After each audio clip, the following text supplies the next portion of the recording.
जागी मैया बिलखती रही के बेटा माँ से बढ़िया जागी मैया तड़पती रही के गोदी खाली करी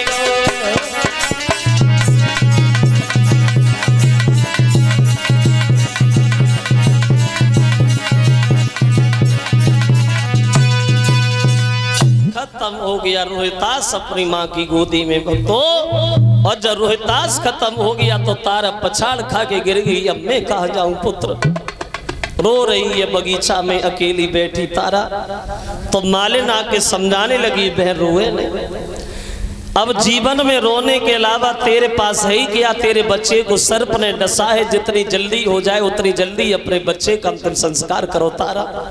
देखो उस दुखिया माँ के पास इतना पैसा नहीं था जो अपने बच्चे की लाश ढकने के लिए कफन भी खरीद लेती। तारा रोने लगी, बोली पुत्र रोहितास, तेरा जब जन्म हुआ था तो मैंने लाखों की दौलत यूं ही दान में दे दी। वो आज इतना भी नहीं है जो तुझे ढकने के लिए मैं कफन भी ले लूं। अंत में मजबूर होकर के वो माँ वहां आदि साड़ी फारी मात ने लला को कफन बनाओ और लेके कुमर की लाश अगारी को जल कदम बढ़ाओ।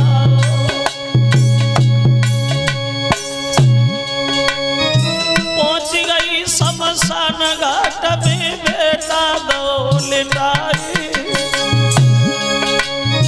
पहुंच गई शमशान घाट में बेटा दो लिटाई। और अपने पुत्र के काजे मैया रही चिता बनाई। कऊ बाज की चिता बना कऊ छाती से लेती लगाई। अरे कऊ बाज की चिता बनावे छाती से लेती लगाई।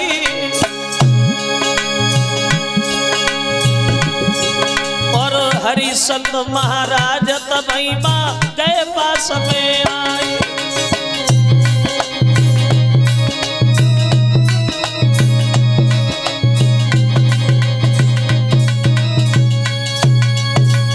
आदि साड़ी फारी बच्चे को ढक लिया, शमशान में पहुंच गए। याद आती है तो रोने लगती है, चिता बनाने लगती है।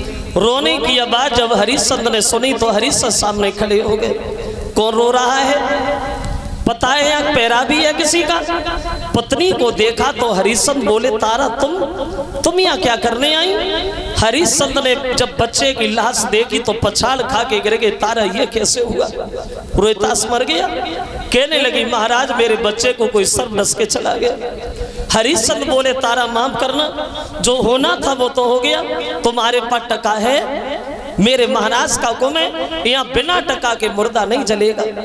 पत्नी बोली प्रभु कुछ भी नहीं है हमारे पास। तो बोले इस बच्चे को उठाओ वो कहीं दूसरी जगह ले जाओ। हरिश्चंद्र कहने लगे तारा कहीं दूसरी जगह जलाना, यहाँ मैं बिना टका के जलने नहीं दूंगा। पत्नी बोली प्रभु क्या ये लड़का आपका नहीं है। हरिश्चंद्र बोले हाँ तारा ये लड़का मेरा है। अगर ये लड़का मेरा है तो तू भी तो हमारी पत्नी है।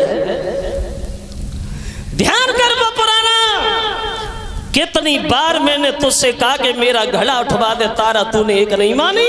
वो आज जब मतलब आया तब रिश्ता बता रही है। यहाँ बिना टका के मुर्दा नहीं जलेगा। कलश वाली कन्याएं सामने आ जाएगी। समझ गई अब मानेंगे नहीं तो बोली महाराज बच्चे की लाश जल जाने दो, बाद में टका का इंतजाम कर दूंगी। देखिए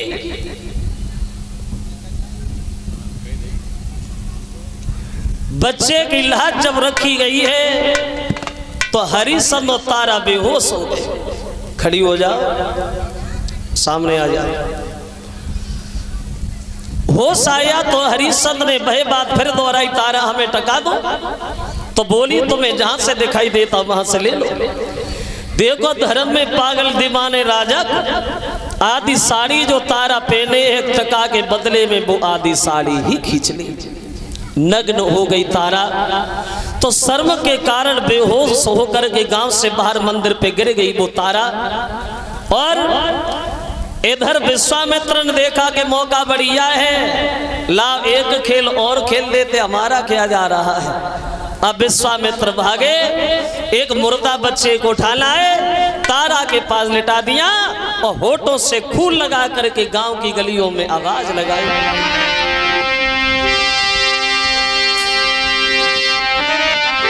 और बोले विश्वामित्र,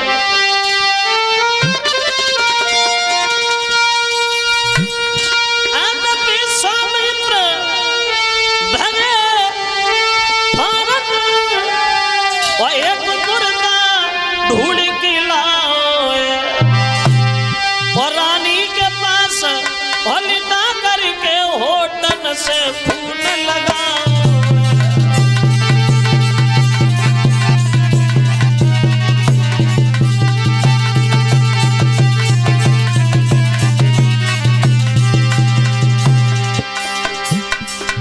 होठों से खून लगा दिया और गांव की गलियों में आवाज लगाई, सुनो गांव के लोगों,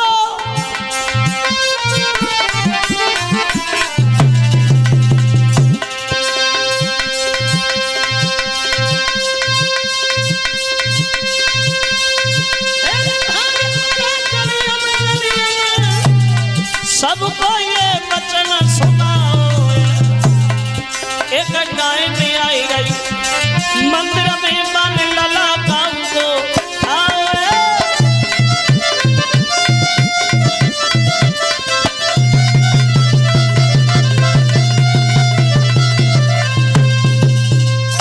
होठों से खून लगा करके गांव में आवाज लगाई, सुनो गांव के लोगों, तुम्हारे गांव से बाहर जो मंदिर है उस मंदिर में एक डायने आई जो दूसरे के बच्चों को खा रही है, पता नहीं किसके बच्चे को मार दिया। अपने अपने बच्चे देखभाल कर रखना, होशियारी से रखना। पूरे गांव में हलचल मच गई, अब क्या होगा। कालू मेहतर ने हरिश्चंद्र को तलवार दिया, बोले हरिश्चंद्र जा, उस राक्षसी का वध तुम्हें करना है। अब हरिश्चंद्र दौड़े, आवाज लगाई तो तारा उठ करके खड़ी हो गई, बोली महाराज आप। हरिश्चंद्र कहने लगे, पागल औरत, तेरा लड़का मर गया तो इसका मतलब ये तो नहीं हुआ कि दूसरे के बच्चों को खाने लगे। जवाब दिया, प्रभु क्या मैं ऐसा कर सकती हूँ, तुम्हें यकीन है। हरिश्चंद्र बोले, हाँ तारा जानता हूं तुम ऐसा नहीं करोगे, लेकिन मेरे महाराज का हुक्म है, मैं तुम्हें मारने आया हूं। तो तारा बोली, तो देख क्या रही है, भगवान मार ही दो, ये दुख से भरी जिंदगी मुझसे जी नहीं जाती। अगर तुम्हारे हाथ से मेरा बंद हो गया तो परलोक सुधर जाएगा, आप हमें मार दीजिए, मार दीजिए। अब हुआ ऐसा, दाती पीस की राजा ने तलवार अरे चलाई, सोई विश्वामित्र ने पीछे से झपट के गई कलाई। जो हाथ ऊपर किया, विश्वामित्र ने कलाई पकड़ ली। ठहर जा हरिश्चंद्र,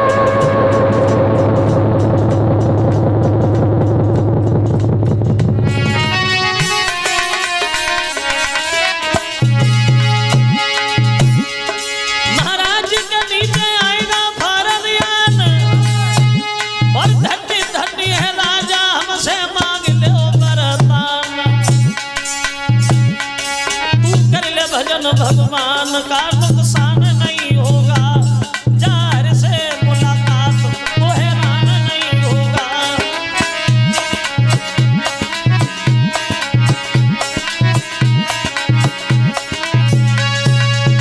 जैसे ही हाथ ऊपर किया तो विश्वामित्र ने कलाई पकड़ी, रुका। एक निर्दोष सबला पे हाथ उठाते ये बहादुर को कतई शोभा नहीं देता। हरिश्चंद्र ने देखा, पहचान लिया, तुम यहाँ हमारा राज्य छीन के बर्बाद कर दिया, यहाँ घूम रहे हो। बोले महाराज कुछ नहीं हुआ, कुछ नहीं हुआ। वशिष्ठ ने छाती से लगा लिया, धन्य है मेरे लाल, मुझे पता था कि तुम मर जाओगे लेकिन धर्म को पीठ नहीं दिखाओगे। अब हरिश्चंद्र तारा चुपचाप खड़े, कोई बात समझ नहीं पा रहा। तो विश्वामित्र ने समझाया, सुनो महाराज, एक दिन तुम्हारे गुरुजी से हमारी बहस हो गई, इसलिए हमने तुम्हारी जांच की। हरिश्चंद्र बोले, जांच? वो इतनी कठिन जांच। ए महाराज, तुमने हमारी जांच की वो तो बढ़िया है, लेकिन ऐसी जांच करने के लिए कलयुग में मन जाना, बिना अपमान हुए नहीं बचोगे, झोली फाड़ दी जाएगी। बोले कलयुग में तुम्हारे जैसे भक्त ही नहीं होंगे जिनकी कोई जांच की जाए। पत्नी बोली तो क्या जांच में मेरा लड़का भी मर गया? बोले नहीं। आवाज लगाई, रोहितास सबके